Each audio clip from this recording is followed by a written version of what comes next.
So the College of Complexes is now in order, in session.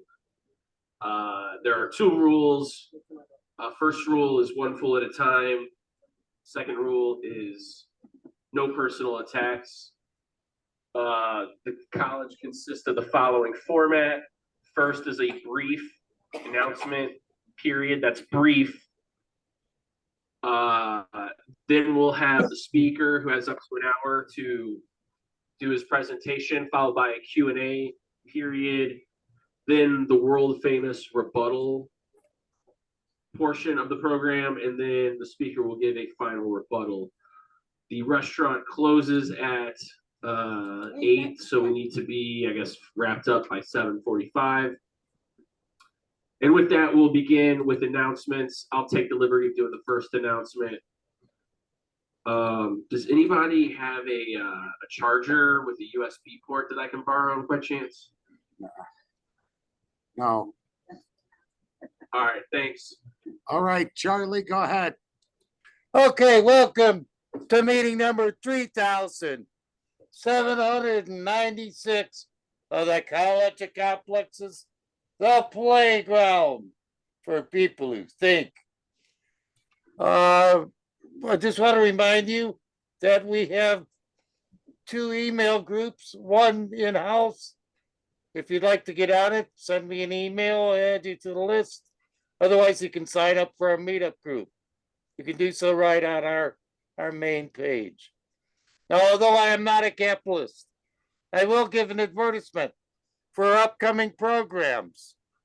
Next Saturday, December the 14th, ad man and ad activist, artist, author Lowell Thompson will be telling us about his book, Who Killed America? It appears to be a multimedia event. Always an interesting evening with Mr. Thompson. The following week, December the 21st, yours truly, Charles Paydock. We'll be talking about how, in order to save the planet, we have to stop celebrating Christmas. Bring an end to festivities here and now. So that's on the 21st. On December the 28th, I was talking with Tim. We thought we'd take a break and we'll be closed on that Saturday. So you don't, on the 28th, that's the weekend between Christmas and New Year's. We will resume operations on January 4th. So if you want to get on the schedule, please contact me with a title and a written description of your program. We've got several in progress, and we may have a year in review. I haven't decided yet how things work out. Okay, that's it. Thank you very much, Tim. I have announcements. I posted this in chat already. Actually, there's 2 announcements I have. On Thursdays at 6 Thursday, every Thursday at 6 o'clock, the College of Complexes in Texas as their meetings. They meet on Thursdays at 6 o'clock, program at 6:30. And also after that, here in Illinois at 8 o'clock, I posted in chat, is a general open meeting, not a business meeting, but an open meeting to discuss green politics of the Illinois Green Party. And that's open. You have to register. However, contact me or see the chat. Okay. Okay, Justin, take it away. All right, Justin, take it away. Introduce our speaker and we're all set. Anybody else want to give announcements? Anybody else have an announcement? Any other announcements? Do we have a program? Because actually, I haven't studied what the speaker. It's all right. Just introduce our speaker. All right, our speaker this evening is Eric Mao. Am I saying that correctly? Perfect. All right, and I forget forget what he's speaking on, but I'm sure it'll be interesting. So let's hear it for our speaker. Eric Mao, let's, Thank you. How's everybody doing this evening? Good. I hope you're doing better after the speech, but we'll see. Well, that's Justin for couldn't remember. The topic is America era and America's destiny. So I brought some friends today because I have my own. My name is Eric Mao. I also run my own meetup group called Geopolitical Forum. I brought some friends from that group here over that table, and also the rest of you, if you want to join us, you're more than welcome. Just look it up on Meetup Group, Geopolitical Forum. So, so I came to this country. I'm a nationalized citizen. I came to this country, and I learned about this term, American exceptionalism. So to me, what's exceptionalism? Americans really, when I came here, it's almost like a culture shock. Americans are happy and friendly, and I think that's not just my perception. I used to have a member in my meetup group. He's from Germany. He's a real German. He said Americans are much more friendly than Germans. In my experience too, Americans are very friendly, very happy. You can theorize why, but they're really happy. And also their self-reliance. When you hear Americans, they have this hobby or habit of self-reliance. They do it yourself, do themselves. They're very good with their hands. They enjoy fixing things around or making things themselves. I think this has to do with when the Americans started. The immigrants from Europe, they came to this wide space, not very many people. So they have to take care of themselves. They don't have a well-developed division of labor. So if you're a farmer, you have to do a little work too. So who's going to build a house for you on the table? So you have to do a little bit of something all by yourself. So today I see a lot of neighbors. They're very helpful because they can help me. At least they have the knowledge. They don't necessarily do this stuff. But I have the knowledge. I can consult them. They can say, "Oh, why is the roof leaking? What could be the problem?" Also, that comes with our neighborhood. The Americans are self-governance. Their self-governance ability. So when they deal in this land, again, it's not our people, it's a smaller community. Everybody has to participate. It's a duty for your duty to participate in public affairs.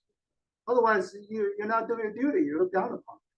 Unlike some countries, the politics is for certain people, is for politicians or for the leaders. The other people, the rest of them, you just mind your own business, take care of yourself and your family. Politics is not your thing.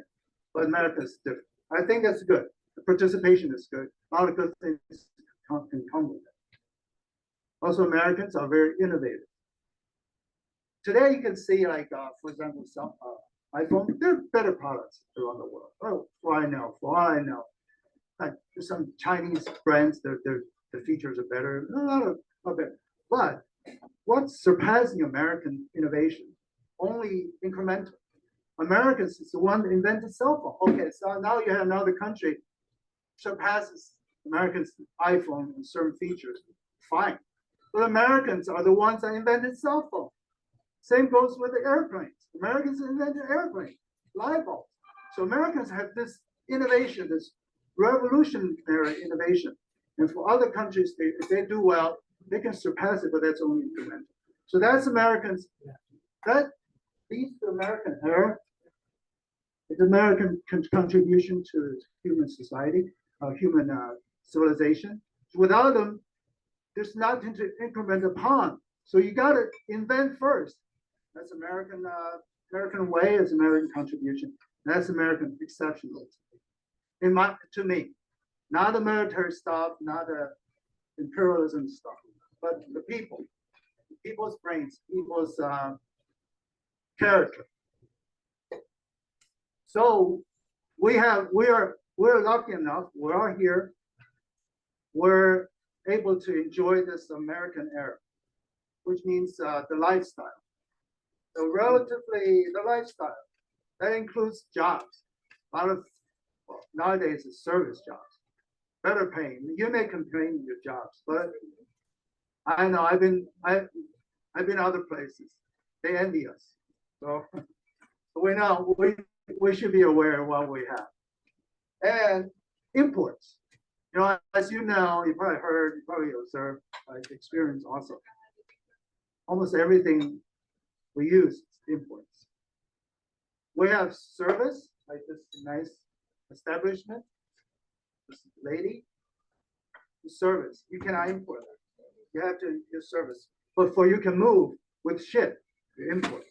That's American lifestyle. It's American, American economy nowadays. I'll get to that, how that came about. American entertainment, look at Hollywood. It's part of the lifestyle. Hollywood is not just that city in Los Angeles. It's all the products, all the cultural stuff that came with it. Could come from New York, from the South, but it's under the term Hollywood. And the whole entire world can do it. We have some people here, I know, have some foreign background. I'm sure they enjoy Hollywood before they even came here, like I did. And that's part of the American soft power. America's performance, you can pick a shining whatever beacon of the world. People see it, and people see how Americans entertain themselves, their entertainment. So it gives American soft power. So the narrative has a weight. So American says something, people will listen. The whole world.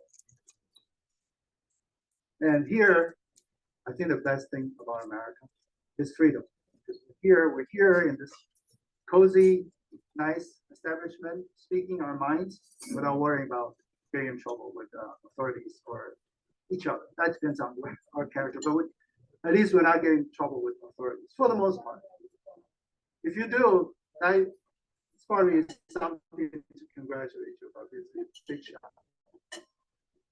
But for the most part, we don't have to worry about being accused of spying, that sort of thing, and being questioned by the police, that sort of thing. So that's great, freedom. But we'll talk more about freedom down later. So we'll get back to the thing I promised to talk about, imports. We use all the imports. If we have, that means we use stuff produced by foreign countries. So we have to pay for them. We are, America, after World War II, emerged as the sole superpower because America was not in ruins like other major countries, and also already had a very strong industrial base. But after a few years, so naturally America was the other countries, so they're in ruins, they try to rebuild their industries and stuff. So America has been enjoyed like the net export country for a while. Until late 60s, early 70s, America started to become net import countries. That means a trade deficit. Year after year, as far as I know, never got out of it. How did the Americans sustain that kind of living? Namely, living beyond their means. They print the money, print US dollar to pay for it. Why would people take it? Because after World War II, America set up this national, international order, global order, institution such as United Nations, and there's something called a Bretton Woods conference that set up the financial architecture, the monetary architecture for the whole world. It's very, very profound, consequential, very big stuff. And that established American US dollar as a reserve currency status because that's how IMF works. It set up the currency and set up the payment system using the currency. So every country, international trade, they have to trade using American dollar. So if you have to use your American dollar to buy stuff from another country, you have to save American dollar. That means reserve. So American dollar is used all over the world. So American can print money and without incurring a lot of inflation, slight inflation. But an ordinary country, you print money like Americans, United States prints US dollar, they will suffer hyperinflation. Americans don't, because pretty much is spread out inflationary pressure all over the world, because the whole world is using US dollar. So Americans can use the printed money to buy stuff, to build military, to sustain our lifestyle of living beyond our means. Good. And over time, you know, there's a World Bank, there's a IMF. IMF is for bailout, basically. If a country has current account balance deficit, you probably have difficulty paying off, IMF will bail you out. And there's a World Bank, it's a development bank. You're a third world country, you get a loan to build something or to feed your people. And curiously enough, France was the first country ever to receive the first loan from IMF, because the French was, after World War II, they were rebuilding their country, the economy and industry. But after that, shortly after that, the main recipients of the IMF loan or World Bank loans were Global South, used to be called third world countries. And now we talk about the US dollar. Why is it that, why am I talking about this? How America got here, what's America's destiny? Because in my view, we're at a reflection point. From the US dollar, you can see a sign. When the IMF, the Bretton Woods system was set up, after being effective 1947, 1946, US dollar was better than gold. Because how it was set up is US dollar is exchangeable $35 per ounce of gold. So US at the time, Federal Reserve has two-thirds of world gold reserve. So they can say, US dollar is set in agreement, it's a contract, it's in a treaty.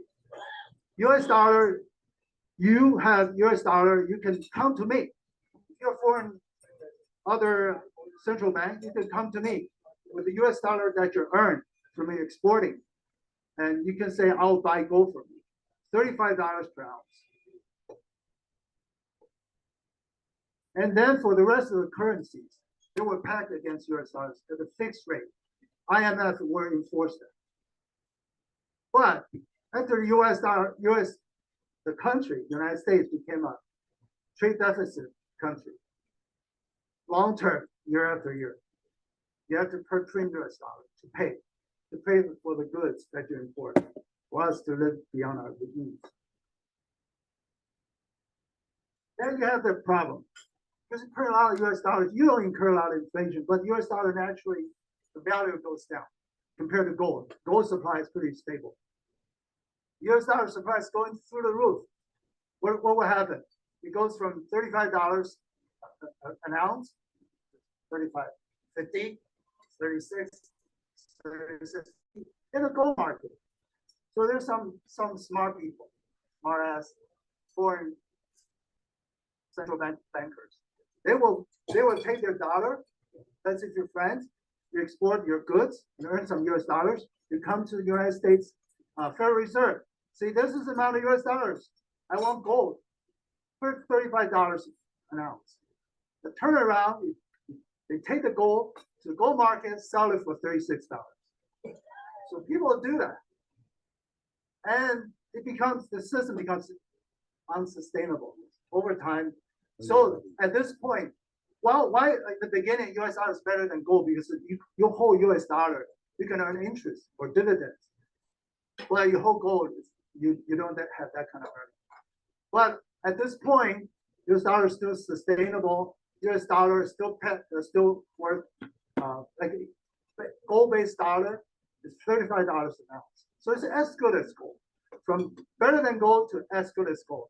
But over time, people do their arbitrage thing. Federal Reserve losing a lot of gold. So Nixon said this is not sustainable. Plus Vietnam War, there's deficit spending, government spending, plus year after years of trade deficit. So it's not sustainable. 1971, Nixon gave the world a Nixon shot, where he announced that US dollar is no longer, Federal Reserve is no longer obligated to sell you gold at $65 announced. The whole world was shocked, including United States State Department. They were not notified. Maybe this is aides, the White House aides, or other departments had wind of it, but it was shocked to even U.S. Department, State Department.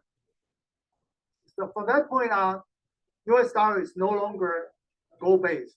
It's taken off of the gold. And also with it, the fixed exchange rate regime kind of disappears. It's up to each country if you want to still peg your currency to go to dollar or not. Before it was enforced by IMF, by the treaty. From that point on, no more. So that's the point where dollar is not as good as gold. From better than gold to as good as gold, now it's not as good as gold. If you're familiar with it, if you still remember the campaign, fast forward to today. President-elect Trump said, any country that wants to get off the US dollar in their international trade, I'm going to slap 100% tariff on them. So we're at the point, reflection point, where not only dollar is not as gold, it's not as good as gold, dollar is so bad that you have to threaten people to use it. So that's why I call it reflection point. Well, you may not feel your life being affected, because for the dollar to become not a reserve currency status, it will take a long time. So we can still live our life for a while. You don't have to go out and sell your U.S. assets, U.S. dollar-based assets right at this moment. But I'm conscious of it. I'm aware of it. I hope probably most of you will be too. But that's why we're living this point, this interesting point. We're witnessing the change. We haven't seen that in our life, but we see the international dynamics. It's already there. If you look, but we haven't felt it. But we will. Probably in 30 years, people will care. Will be concerned. Well, what kind of time frame we're thinking about? I don't know. I guess it's as good as yours. Probably 30 years. It's not very quick. Like the U.S. dollar reserve before COVID, like 5-6 years ago, 6-7 years ago, it was like high 60%. And now it's low 60%. So it's gradually going down. Not that quick. Gradually going down. The reserve overall all over the world. We have the global reserve in dollar is low 60 or high 50%. Used to be high 60s. Gradually sliding down. So another force that pushing that way is an organization called BRICS, B-R-I-C-S. It started with Brazil, Russia, India, China, and South Africa. Their main thing, especially today, is to provide an alternative to dollar.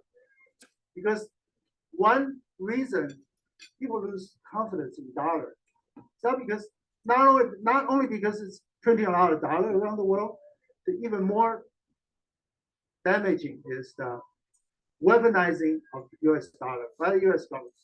So you are naturally, if you're a government in charge of your reserves, you will be concerned. You want to diversify. One day, maybe you're Saudi Arabia. Now, okay, dollar is off gold, but it's on oil. It's called petrodollar. Before it was as good as gold, now it's on petrodollar, which means that the biggest, well, it used to be biggest, now it's Canada, exporter of oil, Saudi Arabia. They had a pact with the US government. They sell all your oil, they only accept payment in dollars. And they will use the dollar on the US goods and stuff. But they will sell oil, that's called petrodollar. So naturally, Saudi Arabia has big dollar reserve. But countries like Saudi Arabia will think, today we're allies. Tomorrow something happens, maybe I lose favor with you. Maybe I get on the bad side of you. Maybe you will sanction me, lock me out of the SWIFT system, like you did to Russia. Maybe you will freeze my assets, like you did to Russia. They even talked about some unprecedented measure, which is to confiscate Russia's reserves, not only freezing, but confiscated over $300 billion. So people, other countries, they want to diverse, minimize, lower their risk. So they want to look at a different alternative. That's why BRICS comes in. Especially for Russia, they already down there sanctioned, so it's most urgent for them. The other countries just try to prevent it, right? Risk prevention. But for Russia, they want damage control because they already sanctioned. They already lost their use of their dollar reserves and use of the dollar payment system, which is called SWIFT. So they're leading. And by the way, this year they're rotating chairship. Russia was a chair for this year. So they put it on top of the agenda to move off of the dollar. What BRICS does is within BRICS country, start with 5, but last year they added to probably 9 or 10. This year they didn't, their yearly summit in October, they didn't add more, but they have partners. They had more partners. It's a different status partner. So they're expanding. Among this organization, countries will trade on their local currency. That's India trading with Russia. Some trades depends on the deal in Russian ruble. Some trades can be India, whatever the currency is called. They are same with China and South Africa. So they skirt dollar, they get around dollar. They try to use their own currency, but not 100%. Because dollar is so convenient, but they try to go that way, so lower their risk. So they won't be held hostage by the U.S. government over some other issues, over non-economic issues. And by the way, those BRICS is kind of parallel to the Bretton Woods. The only difference is they have IMF. BRICS has this what's called contingent reserve arrangement. That's to bail countries out. Bretton Woods has World Bank. BRICS has New Development Bank to invest in countries' loans for their economic development. So it's kind of parallel. They have their payment systems called BRICS payment. The difference, the major differences in the U.S. system, U.S.-led system, Bretton Woods system, U.S. is dominant force. How? Because they have this subscription. It's like you contribute money based on your size of economy. Naturally, U.S.'s biggest size economy, they subscribe to the most capital. So they have the most voting rights. They essentially has veto rights because a lot of important issue. You have to have 85% of the votes to pass. But U.S. subscription rate is 16%. So by voting 16%, the rest of the country combined can only reach 84%. That gives U.S. essentially veto rights. But BRICS organization is different. The 5 countries, the original members, they have the equal subscriptions. Only the new countries, the 6th, the 7th, the new countries, they have lower percentage. But among the first 5 countries, they're equal. So don't let people tell you, oh, it's a China-dominated organization. It's not that. But China may have other power indirectly, but the structure-wise, it's not structured the same way as an American-led institution. So we talk about imports. We talk about how to pay for imports. So the end result is the United States economy has been deindustrialized because other countries may have certain competitive advantages, or the U.S. always gives them a good trade deal to grow their economy, to rebuild their country so that communism will not invade those countries. But over time, U.S. loses industrial base. So U.S. economy is disindustrialized. So your dollar goes out to the exporting country. Well, what do they do with all the dollar they earn from you? They come back to Wall Street, to the U.S., because U.S. is a very good investment environment because the political stability, U.S. is strong, nobody can touch it, nobody can defeat it. and has a very good tax base. Makes very good and very good institutions and legal, all the things that makes good investment environment. So other countries, they earn the dollar, they come back to invest in US in Wall Street. So that makes US economy financialized. That's why the Wall Street is so powerful, disproportionately powerful in this country. Industry is nothing now in the US. It's Wall Street. But now, in recent years, we have cloud, the big data, the cloud thing. I'll get to that later. Hello. So that's the deal between the exporting countries like Germany, Japan, more recently China. That's the deal. You earn money, you put it back in the US. So US lose in the industry, but gain on Wall Street, the financial. That's the deal. No complaint. For Trump to say that we want to get industry back in the US, he has to deal with the root causes, but he's not. He's just rhetoric. Nothing against him. I didn't vote for the other guy either. I didn't vote for Harris. I'm just talking about what I know. So in general principle, out of World War II, the whole world is in ruins. Major countries in ruins. U.S. is intact. Naturally, U.S. is the unicorn in the unipolar world, the strongest country, undisputed, economically, militarily, politically. Well, during Cold War, the Soviet Union is a competitor militarily, but it has very weak economy, very small. It can't sustain the economy. That's military. That's how finally eventually collapsed. So U.S.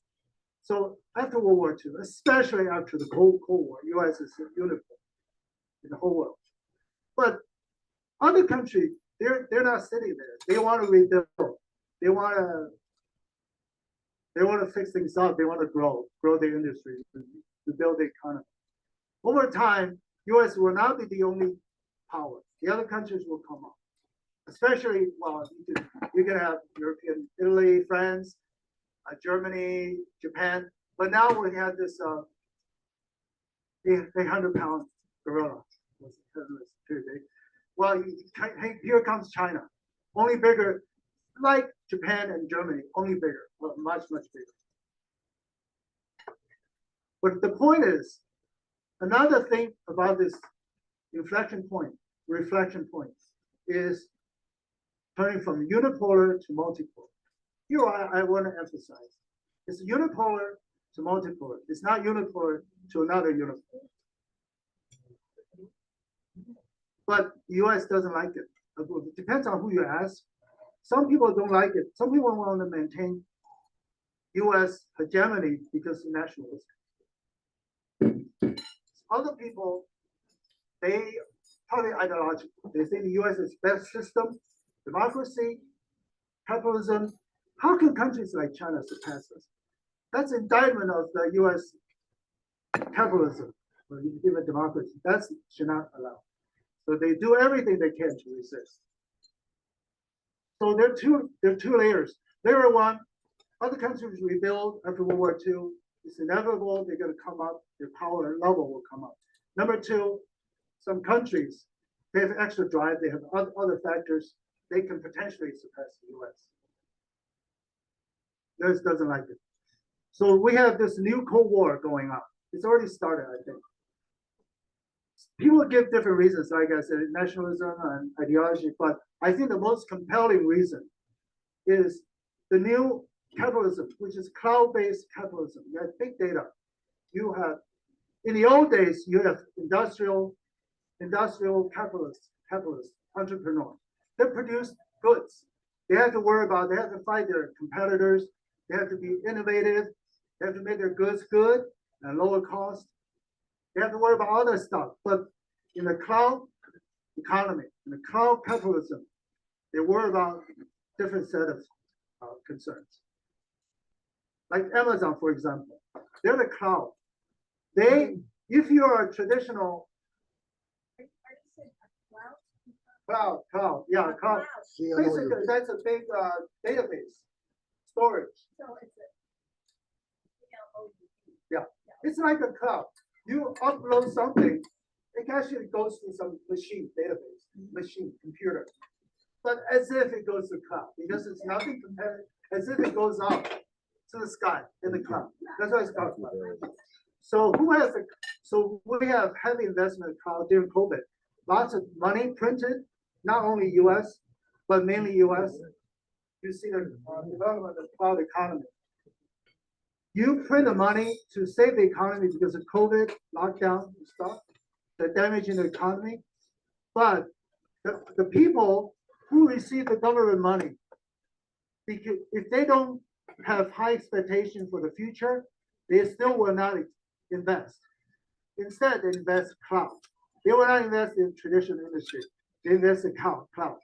That's why companies like Amazon, they have tremendous growth during COVID. Not only because we buy, because we can't shop, because of all the virus and stuff, but because they invest in cloud. Amazon is called AWS. Google is called GCP. They all have their cloud platform. Microsoft, it's a cloud time. Cloud can store database, store data, big data, you can mine the data, you can get commercial benefits. Also, you can use cloud to run your AI, your algorithm, to manipulate or change behavior. In the old days, you have advertisers. They run these commercials everywhere to change people's perception of their product, to make their product known, the perception product. But the cloud, if you go on Amazon, they recommend stuff for you based on algorithms, based on what they know about you. Alexa, what's it called? Alexa recommends stuff for you. Sit in your room. She may know what you need more than you do. You yourself do know what you need. Because they are a step ahead of you, they manipulate your needs, your behavior, so you buy stuff. So if you're a traditional capitalist, you sell stuff on Amazon. You have Amazon sitting there, they don't have to worry about competitor innovation, they worry about different kind of innovation. But you have to pay them a cut. So they're rent seekers. They just sit there, collect rent. They're rich, get more powerful. That's a new economy. The whole world, US has that. Amazon, Google, all the companies. That's why Elon Musk, he has an EV business. It's not good enough. He recognized you want to be in the cloud. That's why he bought X and named it X because he doesn't want to just be a town hall platform. He wants to do payment, finance, loan, banking and stuff. Because he recognizes he doesn't want to be a traditional capitalist. He wants to be a cloud capitalist, like Jeff Bezos, those other guys. So, and I don't know what car you drive, but if you drive a Tesla, your data is every inch you drive, every foot you drive, your data is going to cloud, to the possession of Elon Musk, his people. So that's what he wants. That's how important it is. So I consider the most compelling reason the Americans started the Cold War number 2 with China, because China is the other country in the whole world has that thing too. Europe, you don't see a scale like that. Maybe Europe has their own platform, online shopping, all that kind of stuff, but not to the U.S. scale. But only China has that. That's why U.S. started the Cold War. Cold War number 2 with China, especially try to limit the microchips export to China, the high-end microchip export to China, because that's part of the cloud, part of the AI, part of the data processing. Very important.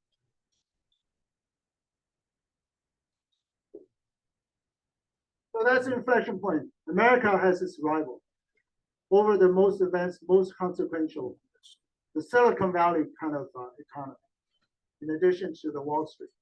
And by the way, in America, the Wall Street and Silicon Valley, the Wall Street guys and the cloud guys, they don't necessarily get along.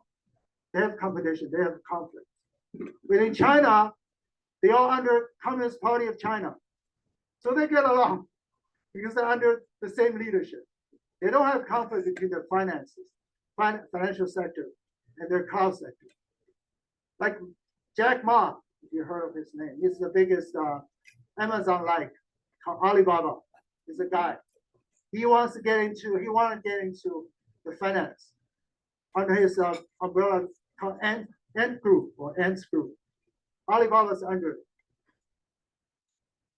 But he turned into a philanthropist because China has its own financial reform, and he kind of mocked them, and it's inappropriate in that country. So he under pressure. He said, and by the way, this is kind of off topic. And was scheduled, talked 2 years ago, and was scheduled to have the biggest IPO in the world, in the history of the world. But before that happened, the leader, Xi Jinping, said it's canceled. Like a week before it happened, it's canceled because Jack Ma mocked the Chinese reform of their financial sector institutions.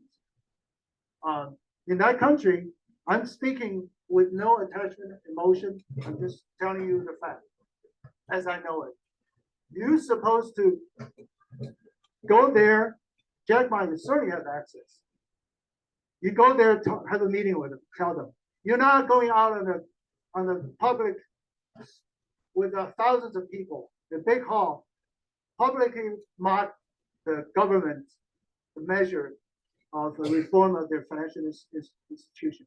He called them as you're running a train station, you're running an airport like you're running a train station. He got a lot of laughs, but he was off the media, the public eye for 4 months. When he came back out, he became a philanthropist. He's off the first line. There's nothing wrong with that. That's how Bill Gates is, but he's still making his money. So I want to talk about freedom. Freedom is really something. This is American specialty, the most free country. America has this culture of freedom, like we're speaking freedom here. And as an automobile culture, you get to drive on your own schedule. As long as it's a road, you drive in your own pace and your own schedule. It's not very common in the world, especially a while back. And also, America is so free; it's free to change their culture. That's why I have the culture. There was a culture between victim and villains. Now, victim, they were down. Now the victims back off. Victims are the king. That's actually partially it that the past election was about the equality, racial equality, gender equality, sexual orientation. But one thing was omitted is economic equality. They don't talk about it like that because they want to avoid the word class, because that's really the problem. The racial problem is not a real problem, not as bad as class. So do other problems. So you can talk all you want in the media, wherever they have influence. They let you talk about. They even stand up, make it bigger, so that you will lose sight of the real problem, the class problem. They don't talk about class. They talk about, oh, we give you this subsidy. The first house, like Harris said, first house will give you a subsidy. Student loan will give you waive the student loan. They give you this and this and this, but they don't talk about the economic inequality. It's a class division. That's a real problem for the country. They don't talk about that because that's what they want to hide. But they don't want to go them over. So they give you this and that, little benefits here and there. But that doesn't really fix the real problem. But America is so free. You're free to pursue equity. Before, a few years back, I'm an old guy. Back when I was younger, equity, there's no such thing as equity. If you accused of equality of outcome, you will waste no time defending yourself because that's a stigma today. Because you're supposed to equality of what's equality of opportunity, not equality of outcome. But today, holiday outcome is taken for granted. And they even give it a different word, equity. So you have, this is kind of complex, right? You have economic inequality, the class inequality, but you have equity. How does it work? The way I look at it is you have the same level among this, on the same class, same level, you have equality. We're all pretty much the same outcome. But you not compare yourself with top 1% because that's a different class. But people are used to it. They don't think of that. They think, oh, equality, I want to fight. But now they're fighting for nothing. This doesn't solve the problem.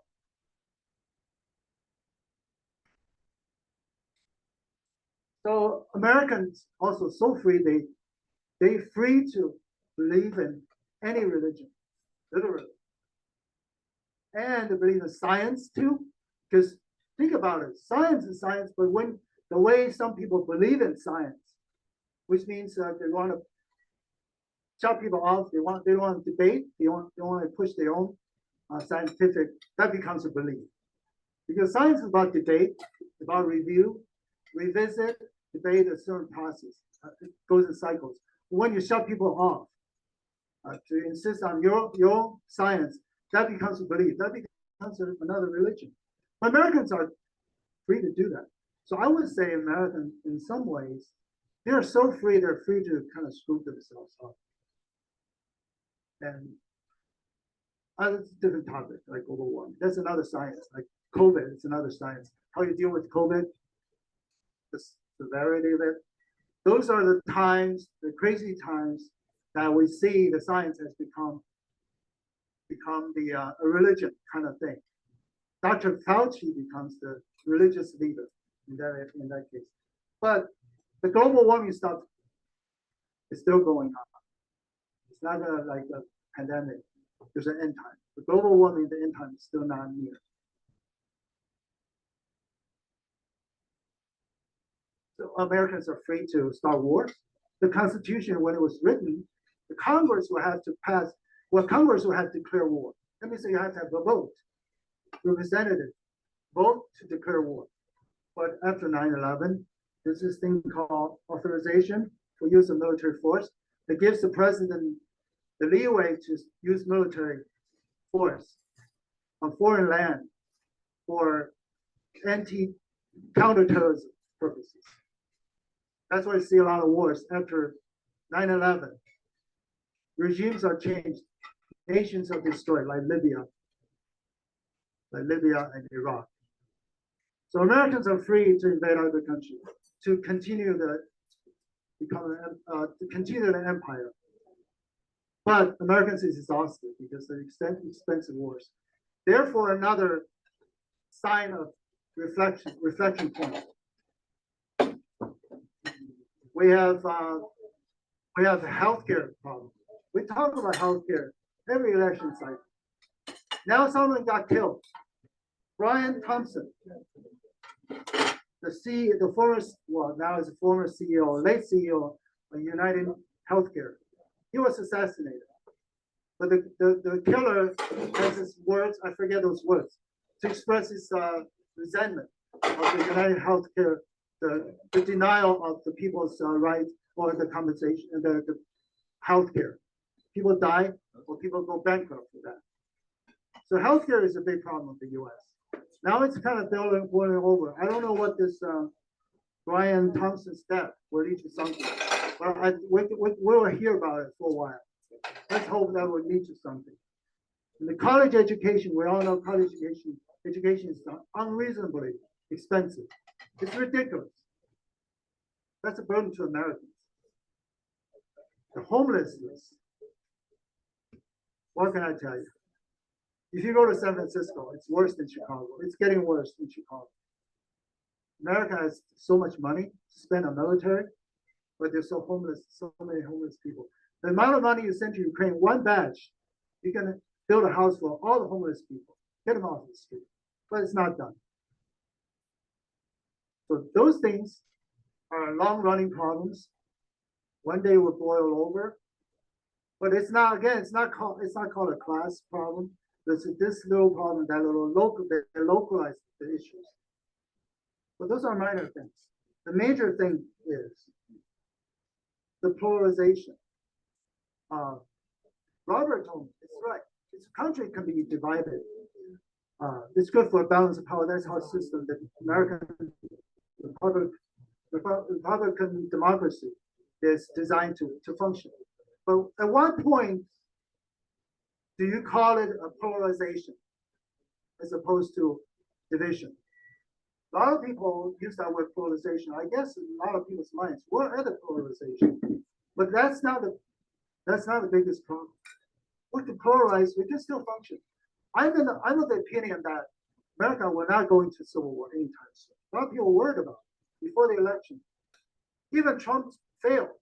If he had lost the election, I don't believe it will go into civil war because one thing for democracy to work, if people go with the vote, is we have, I think both sides, two sides, they have still enough commonality to not wreck the system, to maintain the system. You want to maintain the ring in order to box in it. If you destroy the ring, where are you going to box? So I don't think that'll happen. But the bigger problem is the inequality. Again, inequality. In the beginning of the republic, there were higher level of equality. Not only you, one person, oh wow, that gets complicated. No, not women didn't have votes. But anyway, you have votes and you have equal power. Your votes represent your power.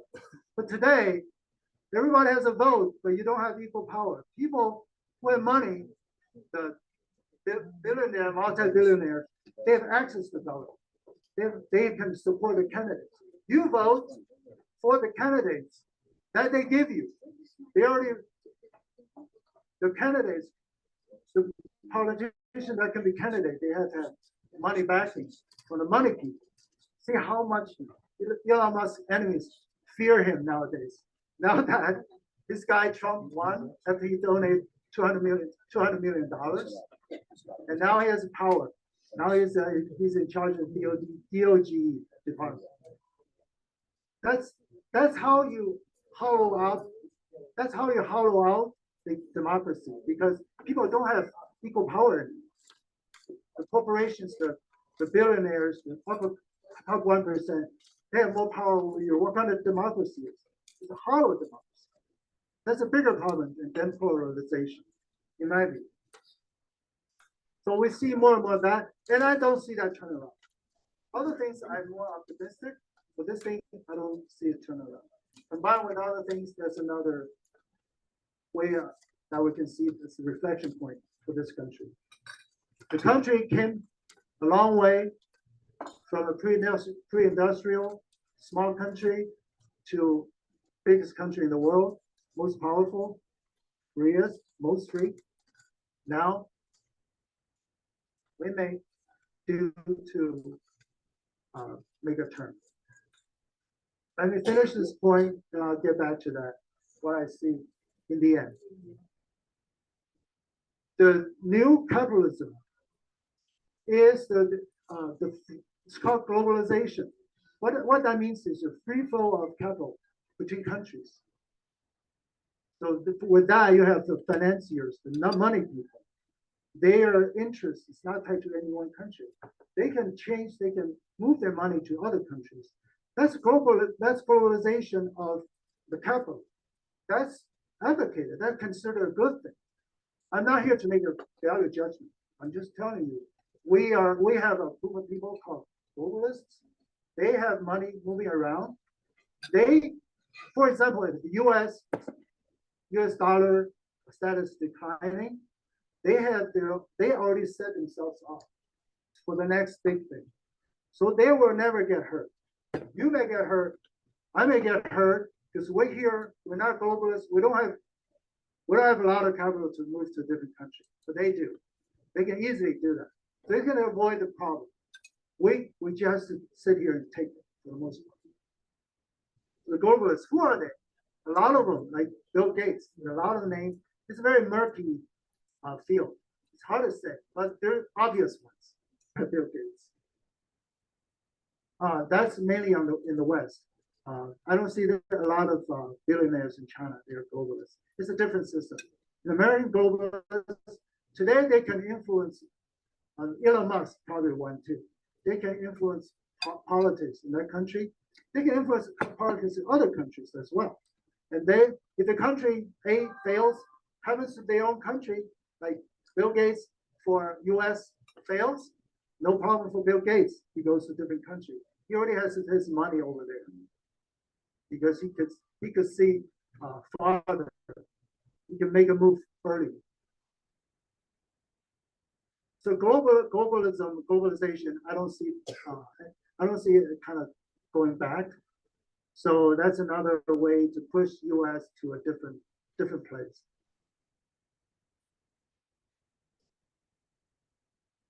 So we're coming to the end. So we call this American experiment. It's been 248 years since 1776. We have going full circle, full cycle.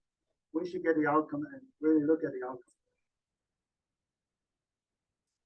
The outcome is, in my view, America, all the great things, America accomplished a lot during the experiment. At some point, for a long time, the experiment seems brilliant, it worked. That brought America to the apex of power, sole power, sole only pole in the world, the sole unit pole in the world. But now has passed. America is time for America to be a regular country, ordinary country, or normal country. For us to live within our means, for government to live within its means, to be a normal government, to more America to be normal now. So Donald Trump says, make America great again. I say, make America normal again. Maybe that's a good thing. I'm not here in a position to make something. I'm just observing America will be normal again. So right off the bat, maybe because we have lived beyond our needs. Now we have to live within our needs. When the U.S. dollar loses reserve currency status, for example, when our treasury is exhausted by expensive wars, we have to live within our means. Government has to live within its means. But at that time, probably we will realize the Cold War #2 has gone on long enough. We have done enough of biting our nose to spite our face. Stuff like trade war. Trade wars, no one will win the trade war. It's just purely bite off the nose to spite our face. Everybody fears it, but there's no winner. And we will realize, well, so one thing for sure, for me, we're gonna go from unipolar world to multipolar world. It's not from unipolar world to another unipolar world. From Britain, for example, to US. Now it's from US to multipolar. It's not like China is gonna take over US as a unipole. I don't think it's gonna happen. It's different. They have different views and priorities. That's not what they want. For one thing, they don't want to be an export deficit, trade deficit country and be deindustrialized that US did. So at least in the short term, 30, 50 years, they're not going to do that. That's not what they're looking at. So hopefully, what I think is, number one, we go multipolar world order. Number two, the trade war, the Cold War will end. Hopefully the economy between countries will they will no longer do decoupling or de-risking. The world economy will be reintegrated, which means it will no longer be a zero-sum game. It will be in a win-win situation once more. That's how it's supposed to be. So we took the hit. We have to adjust to living within our means initially, but because the bigger growth overcompensates for it. So in the short and medium term or long term, our living standards actually will rise. And the best part of it is that we have the government, because it's normal now. It doesn't go for the expensive wars all the time. So we have more peace, less war, and less danger to nuclear war. So that's my view for the world. That's U.S. destiny. U.S. American experiment has run its course. It's accomplished. As he has accomplished, we all benefit from it. No matter what, most countries benefit from the innovation, benefit from the institution. You learn from American democracy. What's the drawback? What's good at? What's good for? What's not good for? American freedom. We all saw American experiment with their freedom. So that's contribution to world human civilization. Now Americans will become normal again, become one of those countries. It's not going to be like Britain because America is big. Britain, once it lost its colonies, it's a tiny, it's a dwarf. American will remain a giant because American doesn't have colonies to lose, as far as I'm concerned. So that's the future. That's America's destiny. Become normal again. Thank you. All right, would you be willing to take some questions now from course. the audience? All Okay, right, who's got the first question? all right, Justin, go ahead. I mean, Jill Stein, when she was, loud, please. Loud. Jill Stein, when she was criticized and said, somebody said something with China is running for, or, she's a China asset. I don't remember what it was. But she said, that's not true. I am trying to make Americans understand that we have become a country in the world, not the country of the world. And I just wonder if this is the root of your confusion. Repeat the question, please. Could you repeat the question? Jill Stein was accused during campaign, was accused of China puppet, right, controlled by China. But she said, could you? Well, she said, it's not that I'm a puppet of China, it's that the Americans have got to learn to live in what you're describing as an ordinary country. We're no longer, the big one country. We're just one of the countries. She's one of those that are telling the truth. In my view, in a society, there's a producers of narrative, there's a consumers of narrative. So you're producers of narrative. You produce a narrative. You don't necessarily believe it. You know you're telling a lie. But Jill Stein knows she's not telling a lie. She's not a producer of narrative, but she's telling the truth. But not a lot of people are not used to it. And a lot of people, the producers of narrative, dishonest producers of narrative, they don't want to hear it. That's why she was shot down and her campaign went over. All right, we'll go with Tim and then George. Okay, I'd like to know what your views, I mean, yeah, I think you've only told us half the story, and I'd like to introduce, I don't know what your views are, but can you give me the views of what you might think about Thomas Friedman in his book, The World is Flat, and perhaps some of the others he's wrote about globalization and about free trade? Do you know what I'm talking about? Yeah, Thomas Friedman, he's a New York Times. The New York reporter. Times columnist, yes. I'm not quite familiar with his work, just sporadic here and there. But about globalism, there's a bigger picture about globalism. Yes. It's not just economic. I purposely left it out because I read something about it, but I'm kind of skeptic. I'm still learning. I'm still trying to get a feel for it. But the other side of it is the control. You own nothing and you're happy. Is that what you have in mind? Well, something like that, but at least if you weren't too familiar with this work, then the question's sort of moot anyway, so, Oh, okay. all right? Tell me All who's- right, George, and then we'll go with Charles. Okay, George, you're up. You sound like you want to make America wicked then, Trump wants to make America strong again. I'm on his side. Are you looking to make America? You don't have the power, but that's your viewpoint. See, the country is not a monolithic. When you say the country is strong, who's benefiting? Who's getting richer?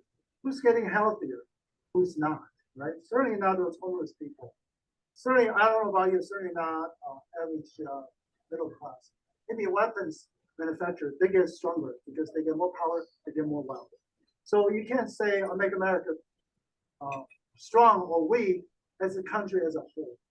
But I want a country, maybe if it wants something to be weaker, I want the weapons manufacturers to be weaker. Maybe that's good for world peace. But I want people, average people, middle class, lower class, they have better life, better health. So for them, they get stronger. I'm all for it. But the overall, in totality, I want America to be normal again. Okay. All right, we have Charlie. Does anybody else have a question? Then we'll go with you, sir, after Charlie. Okay, Charlie, go ahead. All right, sir. I believe the new Cold War is between the multinational corporations and the governments of the world. They're taking over entire governments. They've taken over the US government, so smaller countries should be no problem for the multinational corporations to take over, right? It should be easy in China. China's no problem for them either. Yeah, I think you get to the essence of it. When you think about it, the Cold War, the new Cold War, essentially it started with a trade war. Maybe there's a military jousting kind of thing, but main thing that the war is fighting an economic war. And who's fighting? The top 1% of Americans fighting top 1% Chinese. The rest of the people, they have no control. They do their job. If they lose their job, they try to find another one. They try to best their own situation. Who are do the fighting? Who are do the decision making for the top 1% of both societies? Is that kind of mesh with your idea about this Cold War? Charlie, you got any comments? He already got his question. All right. Okay, you're right. Okay, stand up, please, and speak very loudly, please. Eric, do you think that if America becomes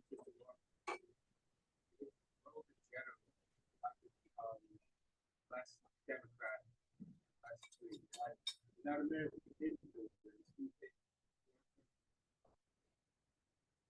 Okay, good question. So when we talk about democracy as a concept, there are two levels. The national level, each country.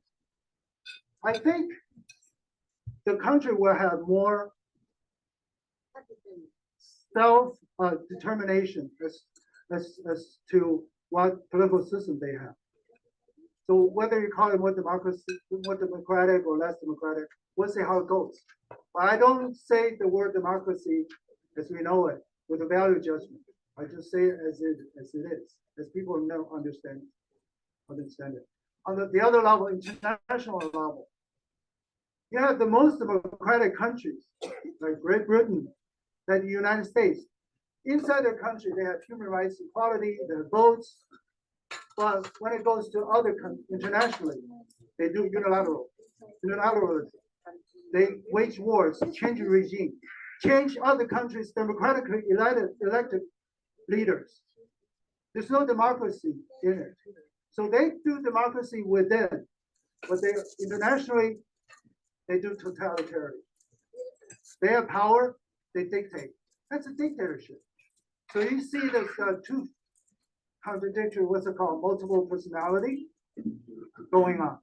So Americans or normalized America will have countries that more leeway to determine their own political system. For the international order, certainly more democratic because we don't have the hegemon to dictate other people.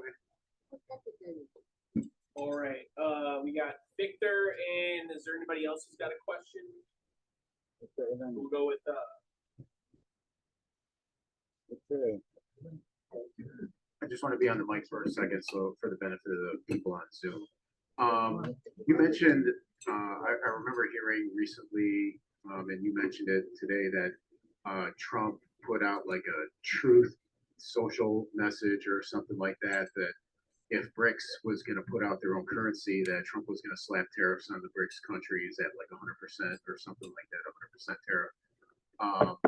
I'm curious, and I think you're right that you know the dollar used to be better than gold. Then maybe the dollar was on par with gold, and now the top dollar is so bad that we have to threaten people to use it, kind of thing.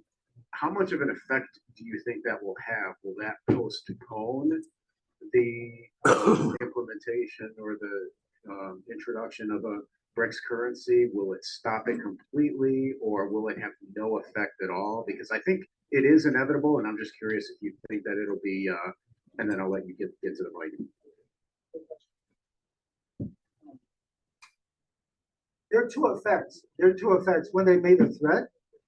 There's one effect is how we interpret it. Dollar must be so bad so that you have to threaten people to use it. So that makes people lose even more confidence in dollar. That's bad for dollar. It's not a way to restore dollar status. It's to push it down further. But the other way is people are threatened. So they want to get by, they comply. But by the way, the BRICS currency is down the road. Right now, the first step, the stage one is local currency in international trade. The first currency, the Russians are studying it because that's urgent for them. So yeah, there's two sides. Which effect will outweigh the other effect? I don't know. But there's two. It goes two ways.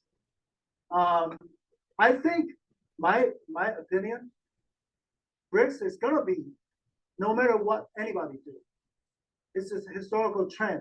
BRICS is gonna be an alternative to Bretton Woods, simply because this is a different world now. This is a totally different world than just out of the World War II, when only US was intact. You know, Russia was devastated. All countries were devastated.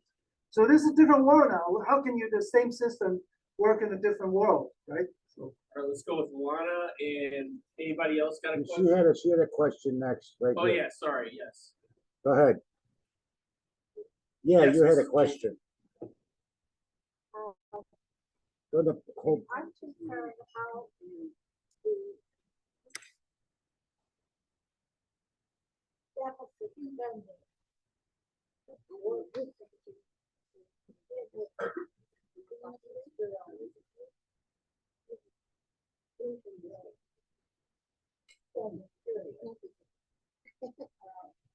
How that helps the yeah, the deficit spending is to increase the demand. When you have demand, you grow the economy. Demand side economy and economics, the supply side economics, but demand side seems to be more important. You have demand. The world dynamics is all about demand. All about demand means market. You have the market, you have the demand. So government, when there's not enough private sector demand, consumer, you and I, we're not spending enough money, not creating enough aggregate demand, government will come in and spend money. But when government spend more money than it receives tax revenues, it's deficit spending. It increases the demand. This side creates a market. Government creates more demand to grow the economy. But you use deficit to do that. You're kicking the can down the road. You have more problem down the road. But US, because US dollar special status, you can get away with it. Let the whole world foot the bill. When you print a lot of money, when you're let's say you're Japan, Saudi Arabia, China, you're holding a lot of US dollar denominated assets. When the US dollar devalues, your asset, your reserve devalues. So your US dollars, American government is collecting rent from you, from a foreign country. In other words, it's like our government using the credit card in a sense, right? Right. Also, you pay rent. Other countries pay the rent. So for some people to say BRICS wants to destroy the US or replace the US dollar-based Bretton Woods system, that's not true because they have stake in it. Why would China has probably the biggest reserve in US dollar. If China destroys the US dollar value, they're the biggest loser. All they want to do is have an alternative at the reasonable cost. They do the risk management at a cost, but that's reasonable cost and worth the cost. They offload some US dollar denominated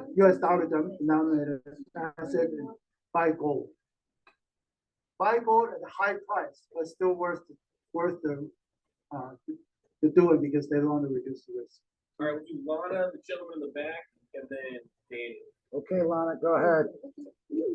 Can I really quickly, Loud, Lana, yeah, very loud. really like it. Then I asked you a quick question, very quickly. Excuse my voice. One question. Grab the We'll mic, go for a grab the second mic. round. Okay, my, I'll answer what I. okay, my first question, what do you think really, I'm from Soviet Union, I'm from Russia. All right, go watch. Yeah, it's yeah, please. Okay, very good. So my question to you, Chinese president just visited Russia not long time ago. Actually, he visited Ethiopia. My question is, what do you think influential China, influential for Russia? It's really gradual, or it's really not certain, or do you think it's relation? China's influence on Russia. Yeah. My question to you, and my next question, very quick, what's your opinion about Putin have right now part of the North Korean military in Russia? They come. So Okay. this is my opinion. I mean, this is my question. I think well, for one thing, Putin and Xi Jinping, they have kind of like a personal Thank you. friendship. There's beyond the regular international relations. They have personal friendship. Of course, ultimately, Putin has served Russia's best interest. Xi Jinping has served China's best interest. And I think it's mutually beneficial. When you say China has influence in Russia, I think that's a natural thing. You put out the money. You put out the money, it's a real dollar. It's not monopoly dollar. You have some say in, right? So you put in money. But China needs Russia too. It's a balance. It's a balance. You can say it's 6-4. But if it stays 6-4, people adjust to it. That's normal. You live with it. What you don't want is a 6-4, 3-7, 2-8, and now the 4-6. That's not stable. If it's stable, people adjust to it. In everything they do, it's a good thing. I believe it's mutually beneficial because it's so stable, and it's an obvious reason for that. They face common challenges. You know who that is. Right now, stable. All right, we already got your question. Okay, yeah, Lana, we gotta move on. The gentleman here in the back, then Daniel, and then Charlie. Okay, stand up and, please speak loudly. My name is Robert. Part of Geopolitical. I just want to state that I don't think America ever will, because we can't be alone. One of the reasons why we are teaching that all because of geography. Russia, China, they have hemmed in because of geography. China's got the Krakatoa Peninsula. Russia has got all these other things going on. Kind of hems in. That's one of the reasons why the started. The United States, all the countries around the world, for our power, we have Atlantic and the Pacific Ocean, and we basically have to play with the whole North American continent. There's no other power that has that around the world. Not China. They don't have control over Asia. So what's your question? Well, no, I don't have a question. All right, we're going to have rebuttals. You can make a long statement longer than what you want to give. Yeah, we'll have Several a, minutes later on, and okay, please, everybody consider doing that. But that's my whole argument right there. We can never be a normal. Okay. okay, let him, All right, right, let's go Daniel, Charlie, and anybody else want to ask a question. Okay, you said government imports from other countries, don't, isn't it corporations that import? It's country imports, they have corporation imports. So- Government sometimes imports, they have foreign contractors that buy some goods. So they print money to pay these contractors, right? And the corporation cannot print money. So how do, well, corporations and government are connected.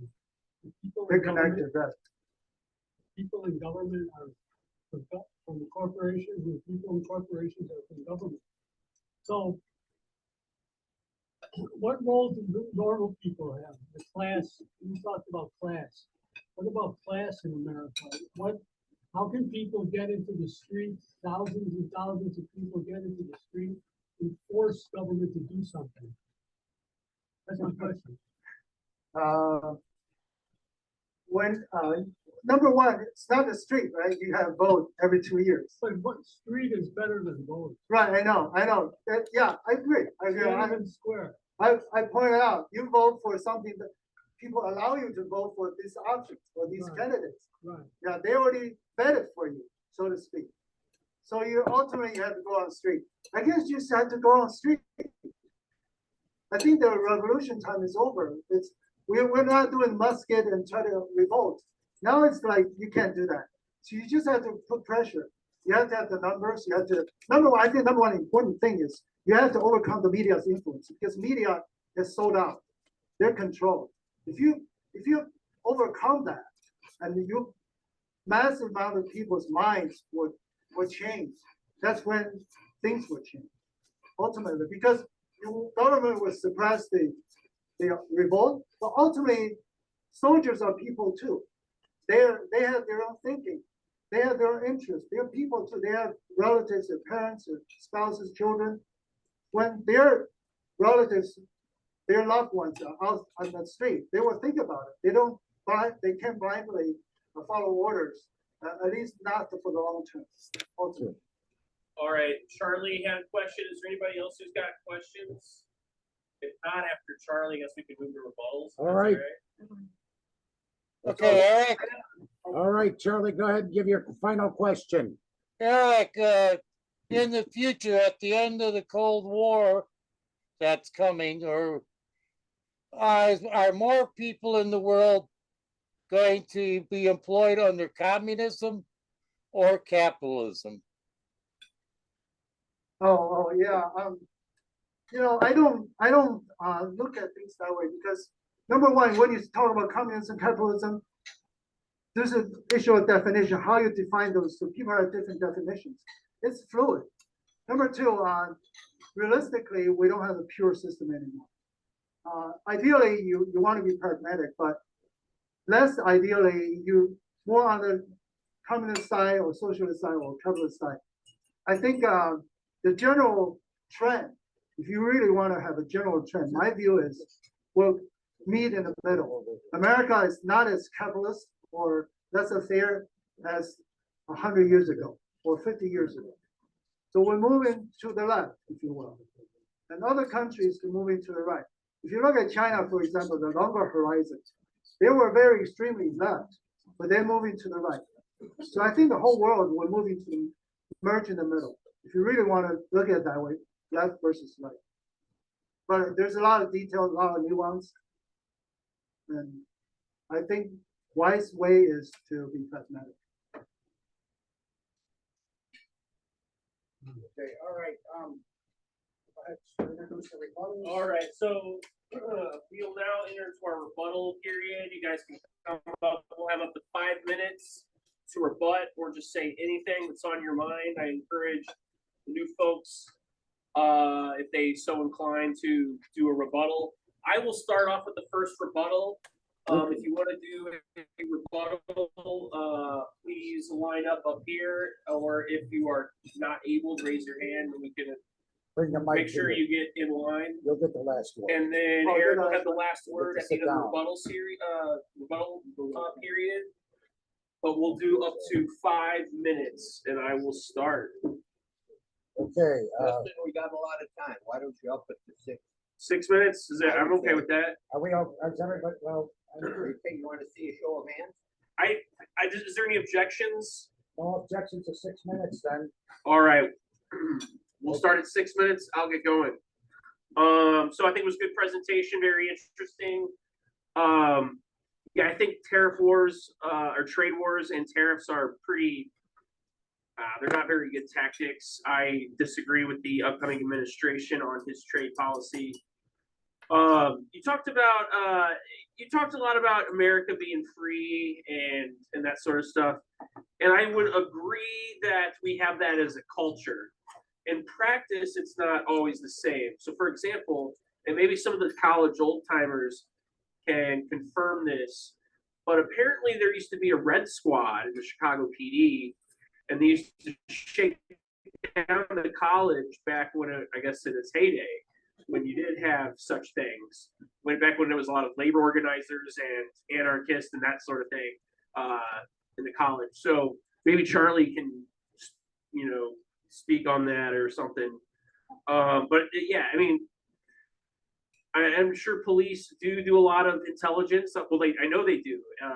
As a libertarian organizer, I've just put out that we're going to meet at Logan Square Monument and protest, and then I would have the police call me and ask me, how many people you expect is that. So somebody is the cops do keep an eye on groups. Yeah, America's a culture of freedom, but certainly we can strive to be more free. We can certainly strive to be more capitalist. We mentioned the automobile culture. That is thanks to our generous public works that allow for 6-lane highways and all the the sort of stuff that allows cars to happen, which I personally think are blights, and we shouldn't be funding our highways as much as we do. We should encourage, we should move away from automobile culture, in my opinion. I think that privatizing roads would be one means to accomplish that. And there's also generous auto subsidies and subsidies for electric vehicles and all this sort of stuff. So Elon Musk certainly benefits from that, from this sort of arrangement. One phrase you might see on the internet, Ron Paul was right. And, contents of newsletters aside, you did vote for the authorization use of military force. And you also mentioned DOGE, which Department of Government Efficiency, if I'm not mistaken. There's talk about Ron Paul being on that. And given Donald Trump's last term and Ron Paul's vote for that authorization, I'm not sure that there will actually be any government efficiency based on, it's not even a thing. Like Congress has to, create a department. It's not just like, I don't understand, it's kind of silly, but it's not to say I don't think government should be efficient. I just, doubt the administration will be doing that. But that's all I have to say. And we'll move on to the next rebuttaler. And thank you.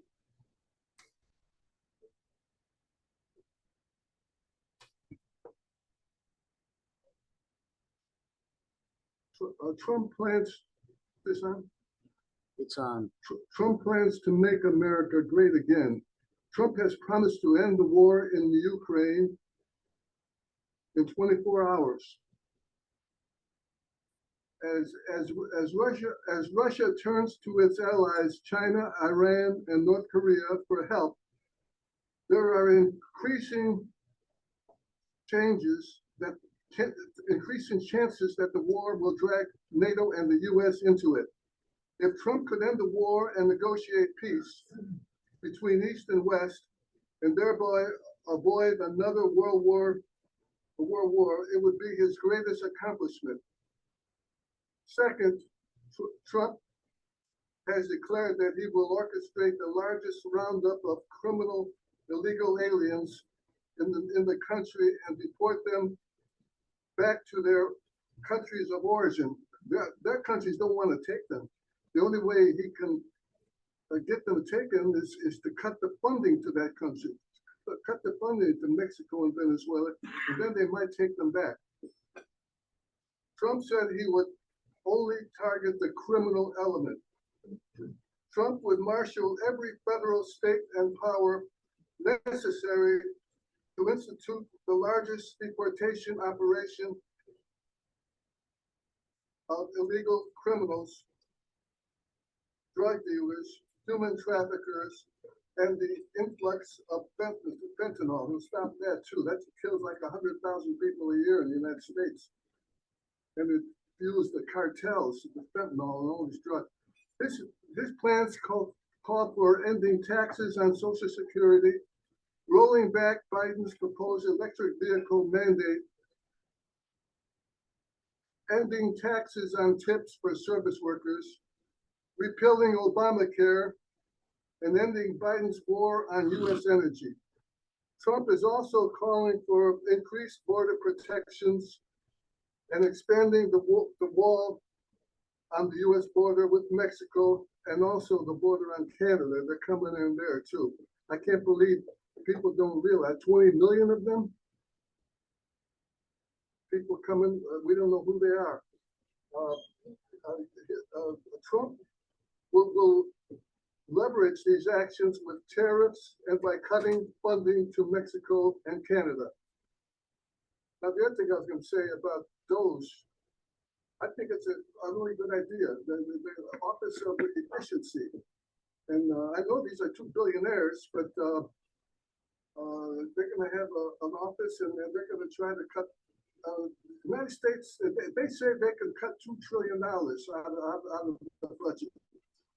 Well, even if it's 500 million, that's great.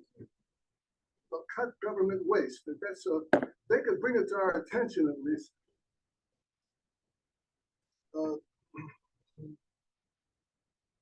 They're going to cut the swamp that the Democrats have.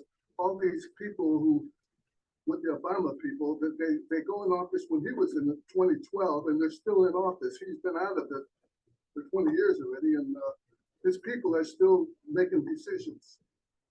Now, this is not lawfare. This is not what Biden did, using the Justice Department to harass and attack people and putting his enemies in jail. This is not lawfare. This is government efficiency, the way I see it.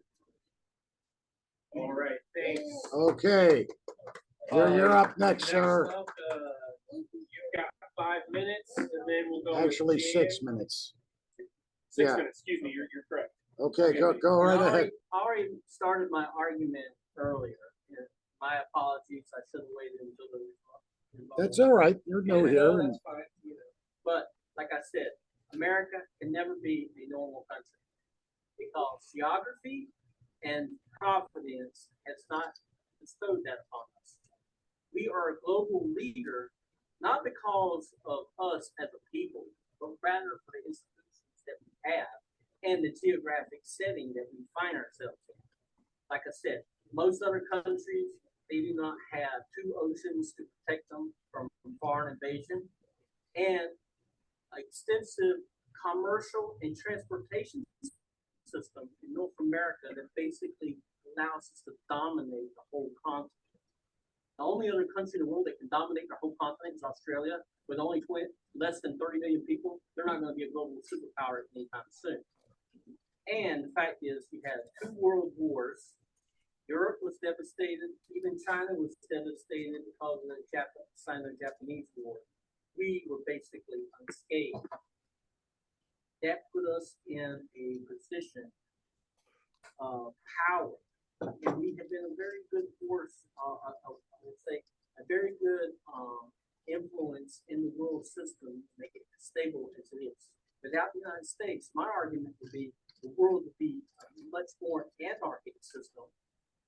Because BRICS, a lot of people are putting a lot of stuff on BRICS, but if BRICS succeeds, you're gonna see a lot more conflict in the world. You're not gonna see peace. You're gonna see a lot of rivalry between the countries that make up BRICS, because they may have a strong front now to value the dollar, to compete with the dollar, to have another alternative to the dollar, and basically to head off sanctions, because sanctions are bad for their economies when they want to do whatever they want to do.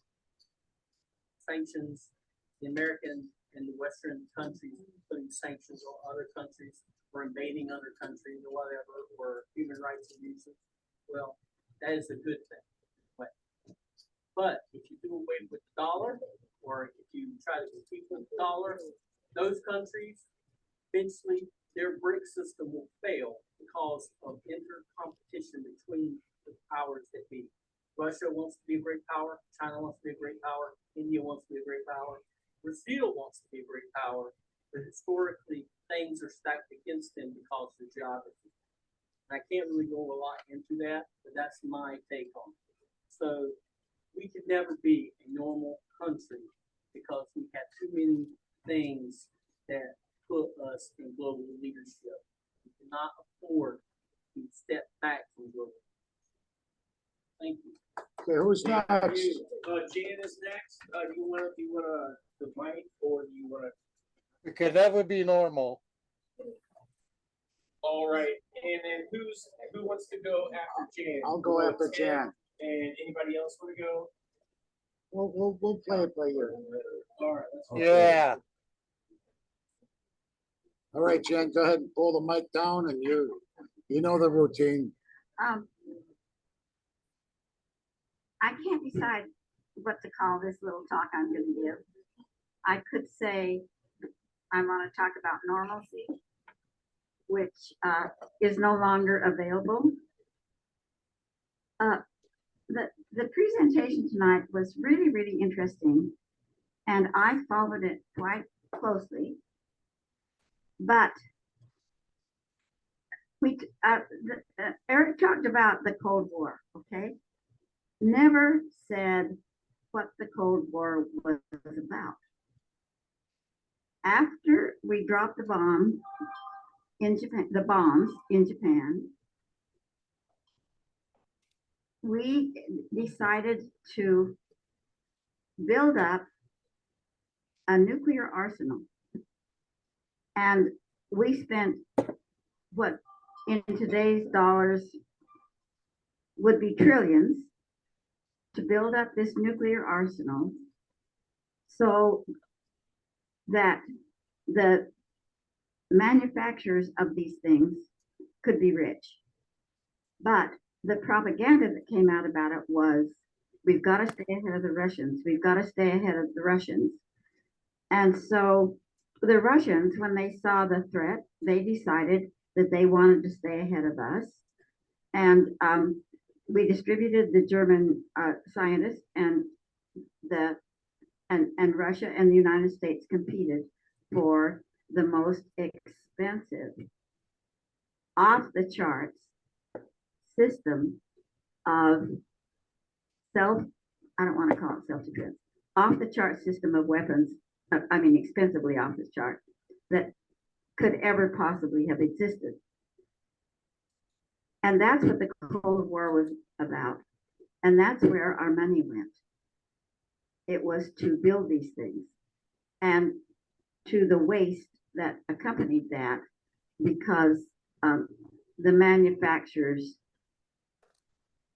they just received money and they didn't have to keep books. They didn't have to have a line item as to how the money was spent. Nobody checked on how the money was spent. And it just disappeared. And in the meantime, we have this fabulous method of spending money. And I wanted to, and I've talked about this book before, Thermonuclear Monarchy. It's by a lady, Elaine Scarry. A lot of us know her brother. He was from Chicago, and I don't remember his first name, but his last name is Scarry. And Elaine wrote this book, and it's called Thermonuclear Monarchy, meaning monarchy. That the book is a meditation on the Second Amendment, where it's understood that the Second Amendment is one of our most important freedoms, that that citizens of the United States can decide when it's time to go to war and who they're going to fight. The Cold War and the production of thermonuclear weapons meant that this right no longer applies to us. I think the most cogent metaphor for how this went is that I believe at some point Barack Obama won the Nobel Peace Prize, and he was giving a speech saying, talking about how great he was and what wonderful things he'd done, and how the Nobel Peace Prize was just great. And standing behind him was a young man with briefcase, and the briefcase is called, what do you call that? Football. Say it The again, Kurt. football. The football. That's right. They call it the football. And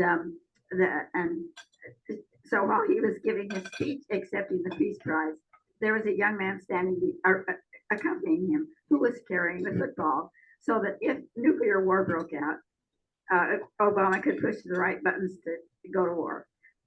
To me, that's just a wonderful cartoon. So,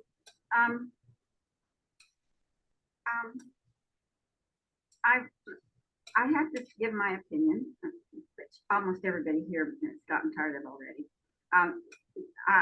Normalcy is not possible with the old Cold War and the new Cold War. 1 minute.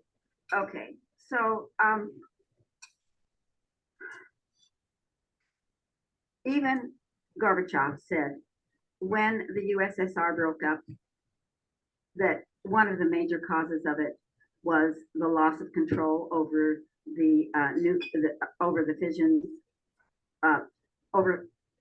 fission project when Chernobyl broke up, or when Chernobyl exploded, and that was one of the major causes of the dispersal of the USSR. And we've been talking about all the countries that want to be a great power, and I disagree with that. I think that these countries don't necessarily want to be a great power. They just don't want to be overrun by a great power that has nuclear weapons and is not afraid to use them. And so my last comment is future lives matter. The future that is coming upon us, their lives matter.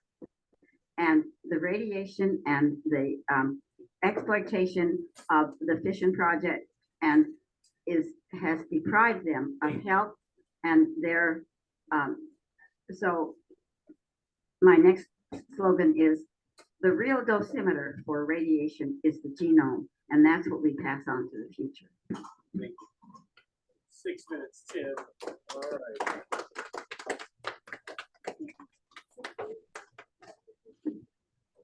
I kind of like these lectures on globalization and how it serves or risks humanity. But you've got to remember one thing about globalization, and it's sort of what I would like to talk about a little bit tonight. The one thing that we're forgetting about the world and its globalization is we're forgetting about something called the supreme being, our moral character, and what it can do. Globalization has a great result of reducing poverty, educating the world, getting the world to work together more, but it also at the same time can create people who are authoritarians, give authoritarians more control, and generally reduce freedoms. You see, what we're forgetting here is that man has an eternal soul. And if our countries forget about that soul, or the beauty that's involved in human creativity, or even our own choices, I think we're sunk and we're doomed. You know, if we just go back on the materialistic world we get something like communism, where the only good that that worker is for the state. Yeah, And the worker is not he's only as good as what he can contribute to the state. Well, that, my friends, is wrong. You see, what I like about the system of capitalism is that people can work, they can start their businesses, they're free to go to various jobs, and there is also something in truer capitalism that Adam Smith said is called the commons.